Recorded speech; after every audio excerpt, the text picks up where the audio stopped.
Louvado, exaltado é o seu nome, Senhor, aleluias. Bendito e santo, poderoso e eterno é o teu nome, Senhor, aleluias. Glórias a ti, Senhor. Obrigado a Deus, obrigado, Senhor, por nos dar a graça, Senhor Jesus, de poder estar aqui nesta manhã, Deus eterno, e sentir a tua presença em nosso meio, Pai. Obrigado a Deus por nos dar o privilégio, Senhor Deus, de reunirmos na tua santa presença, Senhor, neste dia santo, neste lugar santo, ó Deus, para cultuar a ti, ó Deus. Obrigado porque temos a certeza de que o Senhor está aceitando o louvor dos teus filhos, ó Pai. Obrigado, meu Deus, porque podemos ter a certeza de que o Senhor está recebendo, Senhor Jesus, a adoração dos teus filhos, ó. Neste momento, Senhor, eu te peço a tua bênção, a tua direção, ó Jesus, para que tudo que seja dito, ó Pai, seja proferido por ti, ó Deus, na unção do Espírito Santo, ó Pai. Conduz os meus lábios, Senhor Jesus. Possamos olhar para a tua palavra, Deus, e ter a certeza de que o Senhor virá e que a tua volta está muito próxima, Senhor, Deus eterno. Que essa esperança, Senhor, possa arder em nossos corações e nós possamos almejar a tua volta a cada dia mais, Senhor, Deus eterno. Glorificado, exaltado é o teu nome, ó Deus bendito. Maravilhoso e santo é o teu nome, ó Deus bendito. Aleluia, Senhor. Aleluia. Livro de Apocalipse, capítulo 22. Apocalipse, capítulo 22, verso 10 ao verso 15.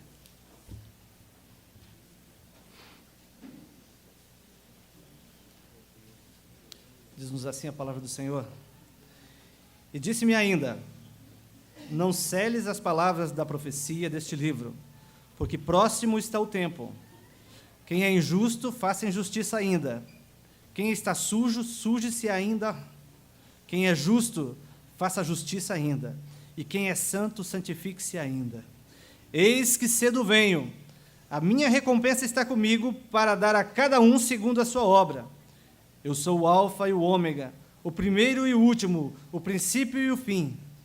Bem-aventurado aquele que lavam as suas vestes no sangue do Cordeiro, para que tenham direito à árvore da vida e possam entrar na cidade pelas portas. Ficarão de fora os cães, os feiticeiros, os adúlteros, os homicidas, os idólatras e todo aquele que ama a prática da mentira. A igreja pode sentar-se. Na semana passada, eu estive pregando na igreja da Fazenda Rio Grande e durante o louvor eu comecei a lamentar e disse assim: por que minha esposa não está comigo aqui? Que culto maravilhoso que nós estamos participando, que nós estamos presenciando, oferecendo a Deus aqui neste lugar. Foi um culto bastante maravilhoso no momento dos louvores, assim. E eu chego aqui na igreja, eu começo a conversar com as pessoas e elas dizem assim: que culto abençoado que nós tivemos hoje aqui, que maravilhoso que foi congregar aqui. Converso com outras pessoas de outras igrejas e as pessoas me dizem assim: mas que culto maravilhoso que foi na nossa igreja hoje de manhã. O Senhor Deus está avivando a sua igreja. E o avivar é o que? Dar vida nova, não é? O Senhor tem nos avivado. E a pergunta desta manhã é: se Jesus voltasse hoje? O ano de 2009, foi lançado um filme com o título 2012, o ano da profecia. Alguém assistiu esse filme? Comecei a assistir umas 2 vezes e não consegui terminar. Primeiro porque ele é comprido para a encrenca, né? Mas foi um filme que lançou bastante alvoroço na cabeça das pessoas. E usando profecias maias, uma mistura de Nostradamus, Apocalipse e profecias maias, eles criaram um filme, né? Gravaram um filme que trouxe bastante alvoroço na cabeça das pessoas. No ano de 1840, um pastor por nome de William Miller, ele começou a pregar que o fim do mundo estaria acontecendo muito em breve. Então, pelas contas que ele fez, ele dizia assim: olha, entre 21 de março de 1843 e 21 de março de 1844, Jesus vai voltar. E ele prega aquilo com uma certeza tão grande e ele convence muitas pessoas. E diz a história que mais de 100 mil fiéis a William Miller venderam suas propriedades e subiram as montanhas aguardando a volta de Jesus. E Jesus não voltou. No ano de um outro pregador por nome de Charles Russell previu que Jesus estaria voltando secretamente em 1874, ele viria invisivelmente, estaria preparando a segunda vinda para o ano de 1914.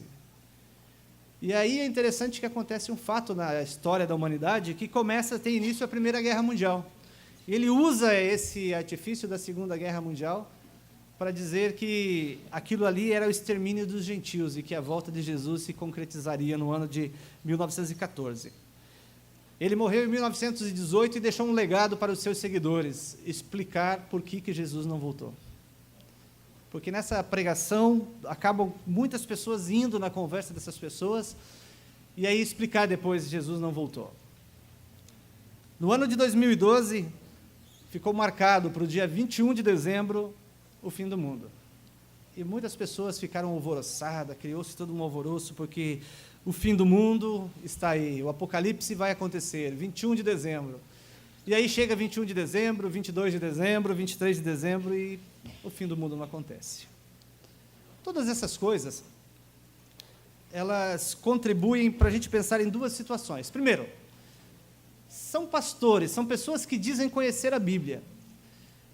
E se nós conhecemos a Bíblia, nós vamos entender pela palavra de Deus que o próprio Jesus, ele, quando se refere à sua vinda, ele fala assim que ninguém sabe o dia e a hora da vinda de Jesus, nem os anjos, ninguém sabe a não ser o Pai que está no céu, sabe o dia dessa volta.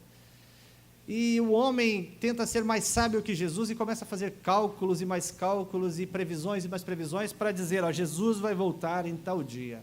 Alguns dias atrás eu vi uma pregação, me chamou a atenção, e eu comecei a ouvir a pregação de um cidadão, que ele começa a fazer uns cálculos e dizer a respeito de uma profecia, e dizer da restauração do Estado de Israel, e começa a se fazer cálculos de uma geração de 70 anos, e ele diz, olha, por volta do ano 2020 você esteja preparado, porque através dos meus cálculos, eu cheguei à conclusão que em 2020 Jesus vai voltar. E mais um que vai errar a sua previsão. Porque a gente sabe que isso está determinado pelo nome do nosso Deus. E o outro fato é que essas pessoas estão contribuindo para que a descrença na volta de Jesus seja pregada. Quanto mais as pessoas fazem previsões, quanto mais as pessoas fazem cálculos e dizem Jesus vai voltar em tal data, e essa data não acontece, isso aí vai fazendo com que a nossa pregação, que é o ponto forte de pregação de qualquer igreja que se diz igreja cristã, é pregar a volta de Jesus.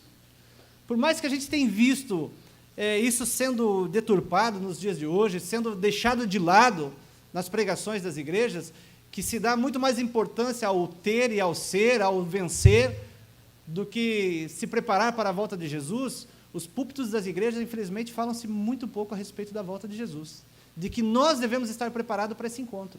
Mas a pregação dessas pessoas, as previsões dessas pessoas, elas contribuem para que, quando você for falar de Jesus para uma pessoa, quando você for falar que Jesus vai voltar, essas pessoas façam que nós estejamos caindo no ridículo.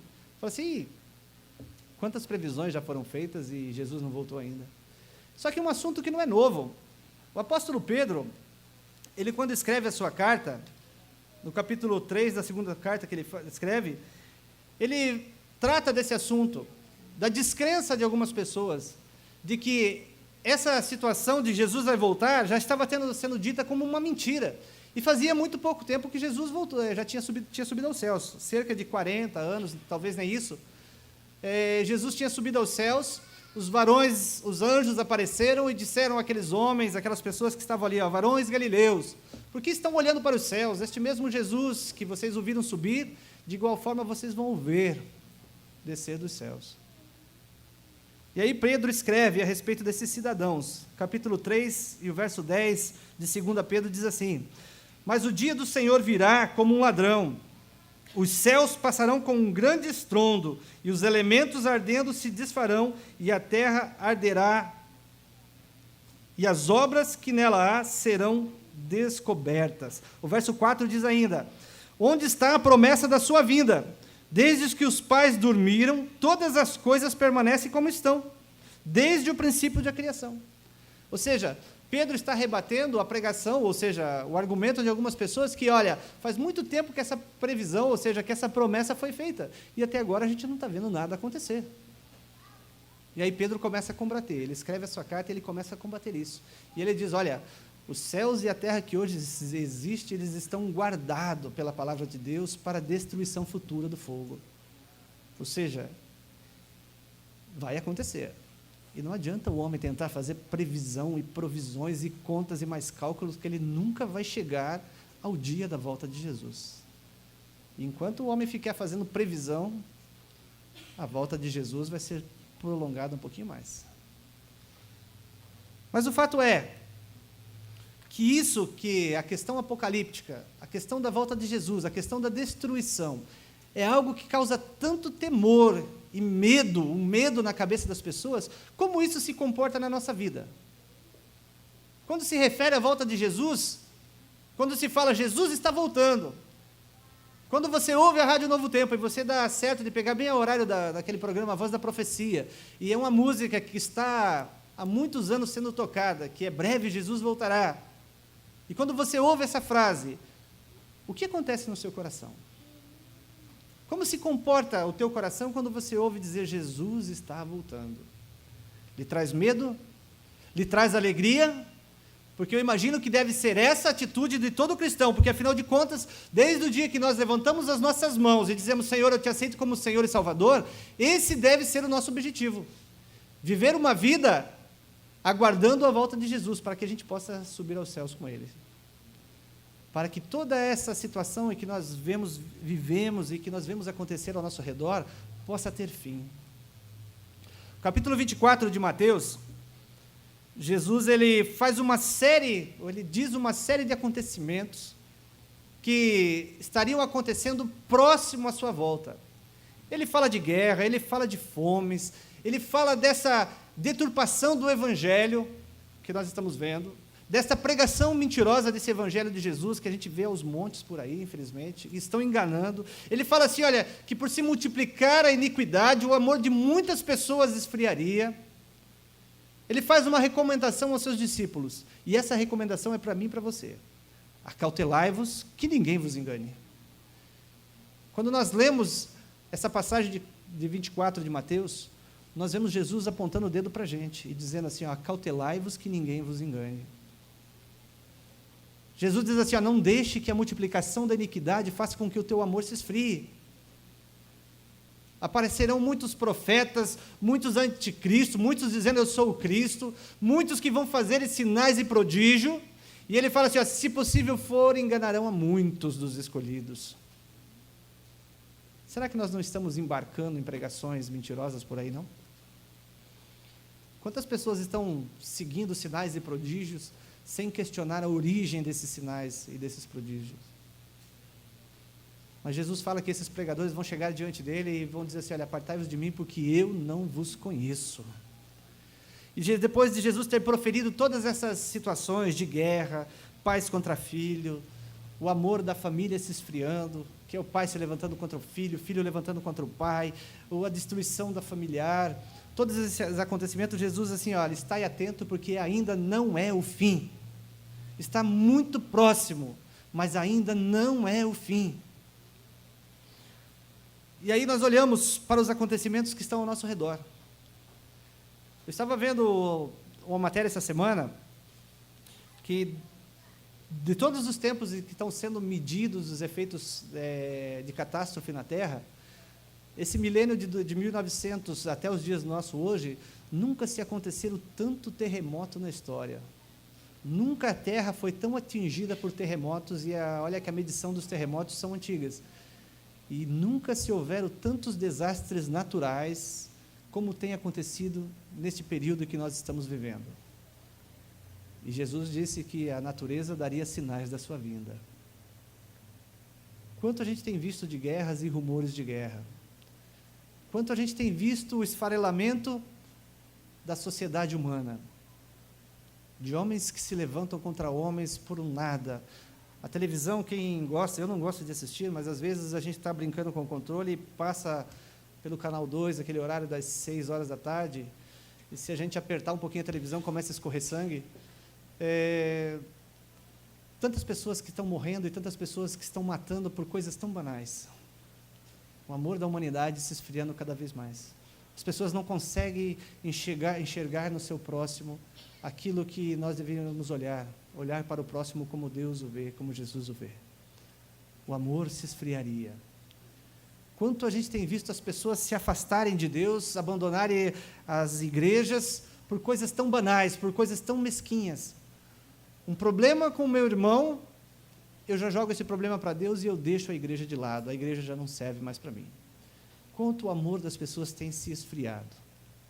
E isso é tudo palavra de Jesus Cristo que estaria acontecendo. Mas ele diz, ainda não é o fim, estai atento.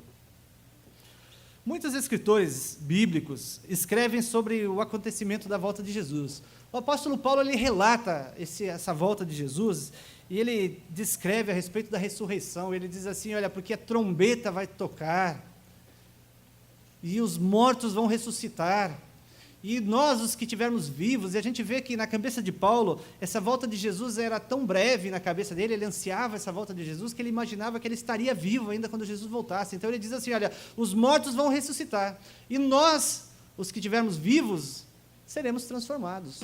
Então ele imaginava que Jesus voltaria, e ele ainda estaria vivo. Mas depois, no final da sua carreira, quando ele escreve essa carta para Timóteo, ele fala assim, olha, combati o bom combate, acabei a carreira e guardei a fé. Ele já tinha certeza de que Jesus ia voltar e ele não estaria vivo. Me resta agora a coroa da justiça, a qual o Senhor justo juiz me dará naquele dia, e não somente a mim, mas todos quanto amarem a sua vinda. Paulo já estava fazendo o seu discurso de despedida, porque ele sabia que ele iria morrer em Roma. E ele escreve essas frases, essa palavra, que para nós é uma esperança de que o caminho que nós estamos vivendo não é vão. As obras que nós estamos fazendo, não que nós sejamos salvos pelas nossas obras, mas as obras que nós fazemos, ela é fruto da salvação de Jesus Cristo nas nossas vidas. Isso nos traz a esperança de que aquilo que nós estamos fazendo, praticando, ela não é vã, e de que um dia nós seremos recompensados. O escritor aos Hebreus, quando ele fala a respeito dessa situação, ele diz assim, olha, que esses heróis da fé que ele cita lá, ele faz todo o capítulo 11 citando os heróis da fé, ele diz assim, olha, esses homens alcançaram o testemunho diante de Deus, todavia, eles não alcançaram a recompensa, porque ele diz assim, olha, eles, sem nós, não seremos aperfeiçoados, não serão aperfeiçoados, ou seja, aquele aperfeiçoamento que é descrito por Paulo no capítulo 15 de 1 Coríntios, ele fala assim, olha, de que os mortos vão ressuscitar, e nós seremos transformados num corpo incorruptível, isso que é mortal vai ser revestido de imortalidade, isso vai acontecer com a minha vida se eu estiver morto ou se eu estiver vivo, vou ser transformado num corpo glorioso, e o mesmo que acontecer comigo vai acontecer com os santos do Senhor que morreram lá atrás. Se Noé morreu salvo em Jesus, ele vai ressuscitar e ele vai ser transformado junto comigo e junto com você. Ele não vai preceder. Com exceção dos homens que a Bíblia dizem que não conheceram a morte, que foi Enoque, que foi Elias, do próprio Moisés, que a gente entende que ele foi ressuscitado por Deus, com exceção desses homens, todos os outros que morreram, eles vão ressuscitar e vão ser transformados junto conosco, se nós estivermos vivos ainda. Porque aquilo que Deus tem provido para nós, proveu para eles, para que tudo acontecesse no mesmo ponto. Então o apóstolo Paulo, ele fala a respeito dessa ressurreição, e o apóstolo João, que escreve, que é orientado por Deus para escrever esse livro temido por muitas pessoas, que é o livro de Apocalipse, ele fala de duas ressurreições. O capítulo 20 de Apocalipse, ele começa a descrever a respeito do fato da ressurreição. Ele fala que haverá uma ressurreição em que os justos, em que os santos do Senhor irão ressuscitar. Mas ele diz assim, olha, que os outros mortos não ressuscitarão até que se complete os 1000 anos. Então existe um período, para que a gente possa olhar para a Bíblia e pensar que existe um período entre essas ressurreições. E o apóstolo João, ele diz assim, ó, bem-aventurado e santo aquele que tem parte na primeira ressurreição, porque sobre eles não tem poder a segunda morte. E ele ainda diz ainda que nós seremos sacerdotes de Deus e de Cristo e reinaremos com ele durante 1000 anos, aleluias. Essa deve ser a nossa esperança, de sermos sacerdotes de Jesus, de participarmos da primeira ressurreição, de estarmos contados por Deus, de termos o privilégio, se estivermos mortos, a gente não sabe se Jesus vai demorar mais 100 anos, se Jesus vai demorar mais 200 anos, ou pode ser que ele venha amanhã. E se a pergunta se cumprir, se Jesus voltar hoje? O importante é escutarmos o som da trombeta. E eu tenho na minha mente, e algumas pessoas colocam, e até colocado por Jesus, e eu entendo que isso numa linguagem figurada, de que muitos vão chegar para Jesus e vai dizer, Senhor, mas em teu nome nós fizemos isso e fizemos aquele outro. E Jesus diz assim, olha, eu vou dizer, apartai-vos de mim porque eu não vos conheço. Moisés, quando ele desce do monte, que ele teve aquele período com Deus, ele desceu de lá com uma glória tão grande que as pessoas que olhavam para ele não conseguiam fitar os olhos e pediram para que Moisés escondesse a glória de Deus que estava no rosto, porque elas não suportavam ver. A gente sabe que o nosso Senhor Jesus, ele vai vir com poder e grande glória, que é descrito por ele mesmo, que o nosso Jesus vai descer do céu numa glória tremenda, e por isso que Paulo descreve que nós seremos transformados num abrir e fechar de olhos, porque a nossa transformação ela tem que ser muito rápida, sabe por quê? Porque eu nesse corpo físico que eu estou aqui, nesse corpo mortal, eu não suportarei a ver Jesus, eu vou cair por terra, porque a glória de Jesus é tão grande, que naquele momento já vai haver a separação entre os santos e aqueles que não são santos, porque quem é justo vai ser transformado, e os injustos irão cair perante a face do Senhor. De que lado nós estaremos? De que lado você vai estar, quando Jesus voltar? Em qual das duas ressurreições nós vamos estar participando? O apóstolo João descreve que depois de 1000 anos, haverá uma nova ressurreição, quando Satanás será libertado da sua prisão, porque ele estará sozinho com os seus anjos, e não imagine você, como muitos pregam, que Satanás é acorrentado pelos anjos, é que o anjo vai descer do céu com uma corrente celestial toda brilhante, e ele vai prender Satanás, e Satanás e os seus anjos ficarão acorrentados. Mas a prisão de Satanás se dará porque ele não terá ninguém para atormentar aqui nessa terra. Se os santos ressuscitados na primeira ressurreição irão para os céus com o Senhor, e aqueles que não foram chamados na primeira ressurreição, aqueles que não foram transformados na vinda de Jesus, irão cair por terra, a quem Satanás irá enganar? Se a função dele é essa, ser enganador, ser o mentiroso que engana as nações, ele vai estar acorrentado porque ele não terá quem enganar. Mas João descreve que passados 1000 anos Satanás será solto, por quê? Para se cumprir o que estava no verso atrás, que os outros mortos não ressuscitaram até que se completassem os 1000 anos, e é onde Satanás irá enganar as nações, dizendo, agora nós vamos destruir eles, nós vamos vencê-los. Mas vem para nós uma esperança e uma alegria que diz assim, e desceu o fogo do céu e os consumiu. E aí eu pergunto, de que lado nós estaremos? De que lado você estará? Você só será sacerdote de Deus e de Jesus, estará com ele nos céus durante os 1000 anos? Ou será que eu vou ressuscitar na segunda ressurreição? E serei mais uma vez enganado pelo diabo, porque se eu ficar aqui na terra é porque eu fui enganado pelo diabo. E aí será que eu serei enganado mais uma vez pelo diabo, quando eles levantarem e dizer assim, olha, nós vamos dominá-los? E a pergunta que fica é de que lado você estará? Ou ainda a gente pode dizer de que lado você quer estar? Porque se nós queremos estar do lado daqueles que ressuscitarem na primeira ressurreição, nós temos algo a fazer.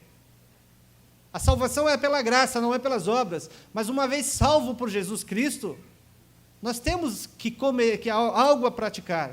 Nós precisamos ter algo em nossa vida que nós devemos fazer, e isso tem sido esquecido nos dias de hoje. Nós estamos vendo a moral e os bons costumes sendo jogados no lixo. Nós estamos vendo os princípios estabelecidos por Deus sendo jogados no lixo. Aquilo que Deus tem por abominação e por coisa horrenda, tem se tornado comum em nossos dias, e nós começamos, se não prestarmos atenção, nós vamos começar a compactuar com isso. Eu fico imaginando que lá pelos anos 320 da nossa época, o povo cristão, eles eram sabatistas, e eram guardadores do sábado. E aí aparece na história Constantino.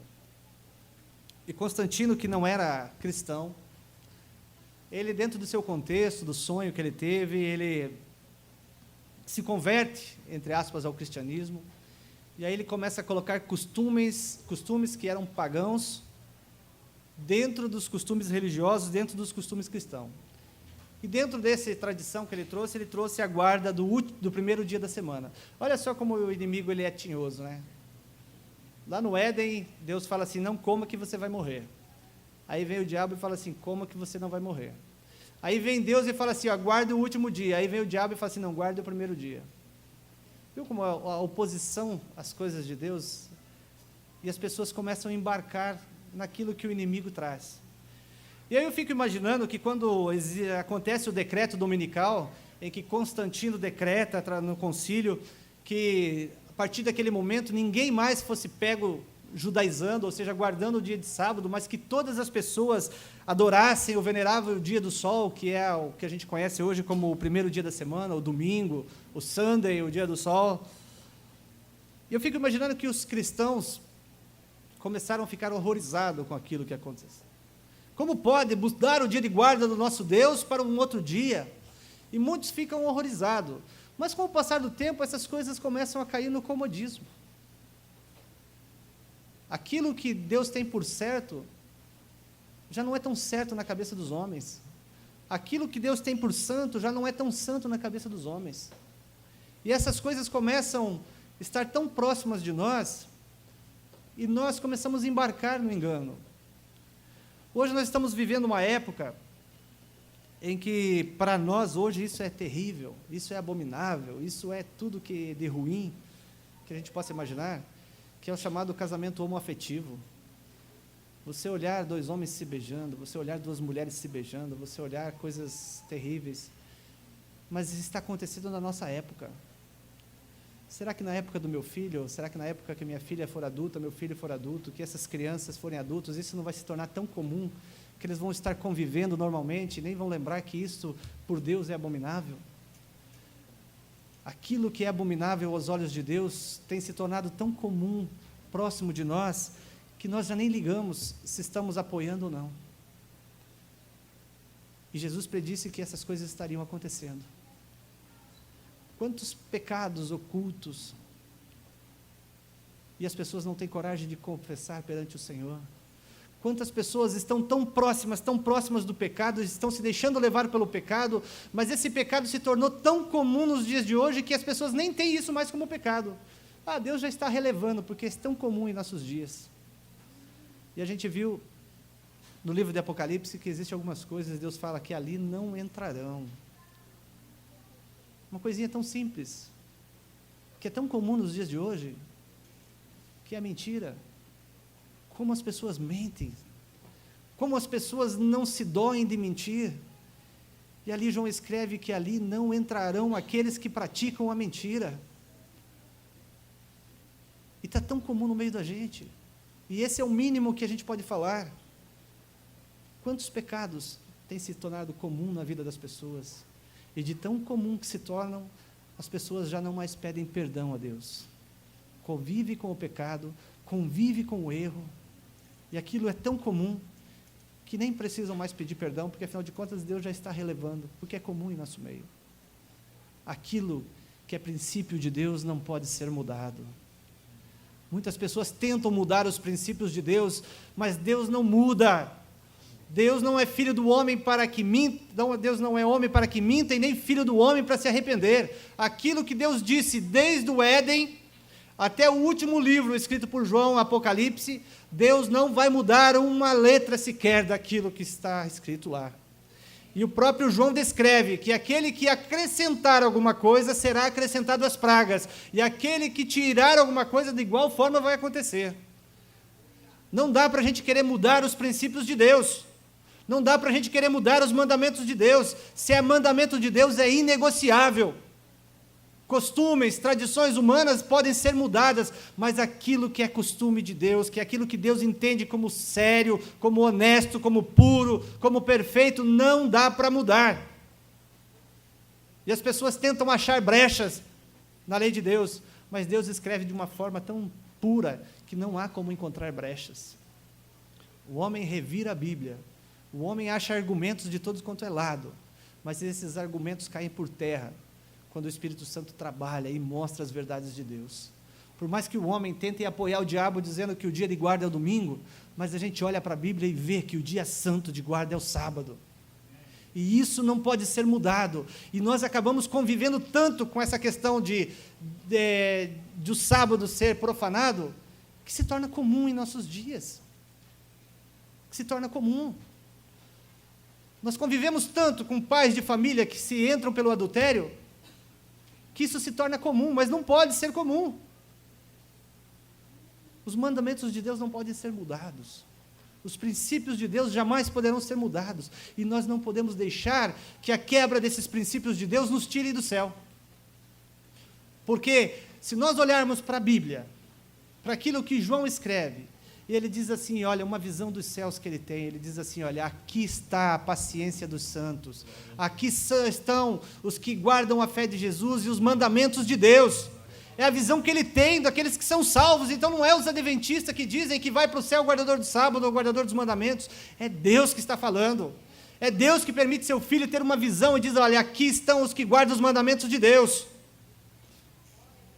Mas não é só guardar os mandamentos, não. Existem muitas coisas que nós precisamos fazer. E nós só conseguiremos fazer, não é com os nossos esforços humanos, mas é com a ajuda do Espírito Santo em nossas vidas. Com a ajuda do Espírito Santo, os mandamentos de Deus não são pesados. Com a ajuda do Espírito Santo, as obras que nós precisamos fazer, elas não serão pesadas.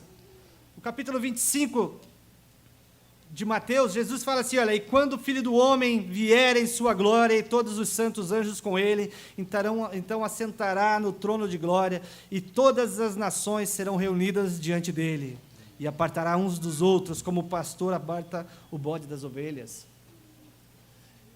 Jesus, ele continua dizendo assim, olha, porque tive fome e me deste de comer, tive sede e me deste de beber. É a prática das boas obras que Deus espera de nós. Não adianta nada eu bater no peito e falar assim, olha, eu sou um guardador dos mandamentos de Deus, mas as boas obras que Deus quer que eu esteja praticando, eu não estou praticando. O amor ao próximo que Jesus quer que eu esteja praticando, eu não estou praticando. Não adianta ser como aquele jovem rico, Senhor, mas isso eu tenho feito desde a minha mocidade, guardar os mandamentos eu guardo desde a minha mocidade. Então vai, vende os teus bens e entrega aos pobres. Aí abaixa a cabeça e sai, porque tinha muito mais amor ao dinheiro, às riquezas, do que amor ao próximo e amor a Deus. Existe muito para nós fazermos.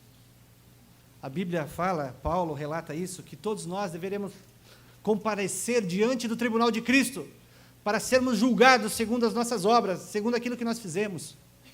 O escritor aos Hebreus, ele diz que ao homem está ordenado morrer uma vez só, e depois dessa morte vai vir o juízo.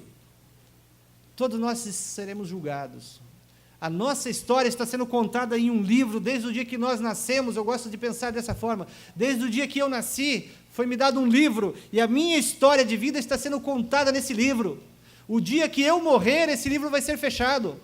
O dia que Jesus voltar, ele vai voltar sabendo tudo o que foi escrito nesse livro, que é o livro da minha vida, que é o livro da sua vida. E o que está relatado nesse livro? Como Jesus está olhando para esse livro hoje? Porque não vai dar tempo de eu chegar para Jesus e dizer, Senhor, mas eu preguei na tua igreja, Senhor. Eu era presbítero da tua igreja, Senhor. Senhor, eu passava o curso bíblico, Senhor. Senhor, eu participava da Santa Ceia, Senhor. Os meus atos estão relatados. Aquilo que eu faço em segredo está relatado. Os meus pensamentos estão relatados. E se existe algum pecado escondido, está relatado ali no livro da vida, porque de Deus não dá para esconder. No livro da minha vida está relatado tudo isso. E se existe pecado que não está confessado, ele será revelado. Se existe transgressão aos princípios de Deus, ele será revelado. E cabe a mim e cabe a você olhar para a volta de Jesus, olhar para a vida que eu estou vivendo hoje e dizer de qual lado nós estaremos. Se a trombeta começasse a tocar agora, se nós saíssemos para fora e víssemos o grande estrondo das trombetas dos anjos tocando, qual seria a nossa reação diante de tudo isso? Qual é a nossa reação diante dos acontecimentos que nós estamos vendo nos nossos dias? Diante de todos os sinais que a natureza está dando de que Jesus está voltando? Diante de todos os sinais que a sociedade está dando de que Jesus está voltando? Qual tem sido a tua e qual tem sido a minha reação diante de tudo isso? Eu estou dizendo, assim como o Apocalipse diz, ora vem, Senhor Jesus. E a palavra de Jesus para João diz assim: eis que venho sem demora, guarda o que tens. Lembra do dia da tua conversão? Lembra do dia da sinceridade do teu coração, no dia da tua conversão? Lembra do primeiro amor no dia da tua conversão? Guarda o que tens, guarda este amor, pratica as boas obras de justiça, que é isso que Deus espera de você. Guarde os princípios bíblicos estabelecidos por Deus, não deixe que ninguém tire da tua cabeça esses princípios bíblicos, não deixe que o inimigo use pessoas para vir com conversa fiada e tirar da tua mente esses princípios bíblicos, mas guarda o que tens, guarda aquilo que Deus pôs no teu coração, guarda aquilo que o Espírito Santo tem revelado a você, para que ninguém roube, para que no dia da volta de Jesus, ao soar as trombetas, você seja transformado, e você possa subir a encontrar com Jesus nos ares, porque aquilo que está preparado para mim e para você nos céus, é tão grandioso, que o apóstolo Paulo disse que ele não poderia relatar muitas coisas, que nós não suportaríamos entender isso. É muito grande o que Deus tem preparado para nós. Só o fato de termos o privilégio de estarmos cantando num grande coral diante de Deus, já não precisaria falar mais nada.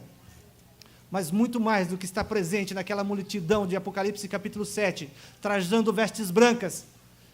Se estivermos ali, já é uma grande honra para nós estarmos neste coral celestial que seremos, cantando, exaltando a glória deste Deus que nós estaremos vendo face a face. Os nossos pecados hoje não nos impedem de ver a Deus. Isso que tem acontecido nos nossos cultos, de o Espírito Santo estar trabalhando, de um avivamento maravilhoso em nosso meio, já é grandioso, já é maravilhoso poder sentir a presença de Deus e do Espírito Santo. Agora imagine estar face a face, estar vendo Deus, estar louvando a Deus com aquele coral, estar vendo Deus assentado no seu trono, estar vendo Jesus Cristo, estar vendo o Espírito Santo, estar vendo os anjos rodeados ali, e nós fazendo parte deste grande coral. E se Jesus voltasse hoje? O que você tem para oferecer? Fica a pergunta. O que vai no teu coração quando você pensa sobre isso? De que lado você quer estar? Você será a ovelha que Jesus vai separar? Ou você será o bode que será deixado para trás? Essa resposta você pode buscar do Senhor.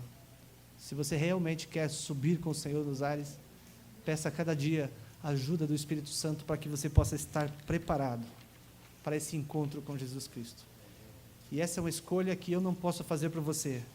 Essa é uma escolha tua, de estar ao lado do Senhor Jesus. Deus vos abençoe.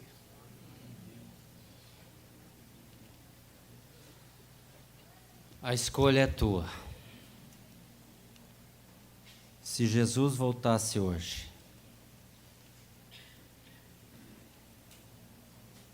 você já escolheu?